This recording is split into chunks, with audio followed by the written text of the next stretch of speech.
নমস্কার বন্ধুরা, কেমন আছো সবাই? আজকে চলে এসেছি চিকেনের রেসিপি নিয়ে। দেখো, প্রথমে চিকেনটাকে লবণ, হলুদ, লঙ্কার গুঁড়ো মাখিয়ে নিয়েছি। তো এবার আলুগুলো কেটে রেখেছি, কড়াই তেল দিয়ে হলুদ দিয়ে পরিমাণ মতন। তো আলুগুলোকে ভালো করে ভেজে নিচ্ছি। তো আলুগুলো দেখো ভাজা হয়ে গেছে। তো এবার জিরে, আদা, রসুন, টমেটো, পেঁয়াজ কুচি সব পেস্ট করে নেবো একটা। তো কড়াই তেল দিয়ে এলাচ, তেজপাতা দিয়ে দিয়েছি। তো এবার কুচি করে রাখা পেঁয়াজটাও দিয়ে দিয়েছি। পেঁয়াজটা ভাজা ভাজা হয়ে এসছে। এবার বেটে রাখা পেঁয়াজটা দিয়ে দিয়েছি, আদা রসুনের পেস্টটা দিয়ে দিয়েছি, জিরের পেস্টটা দিয়ে দিয়েছি। তো এবার টমেটোমের পেস্টটাও দিয়ে দিচ্ছি। তো মশলাটা ভালো করে কষিয়ে নিতে হবে।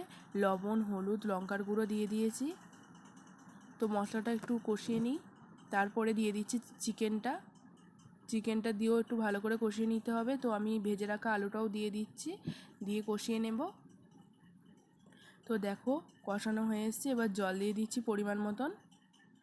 তো দেখো চিকেনটা রেডি হয়ে গেছে। কেমন লাগলো অবশ্যই বলো। আমি কিন্তু গরম মশলাটা লাস্টে দিয়েছিলাম।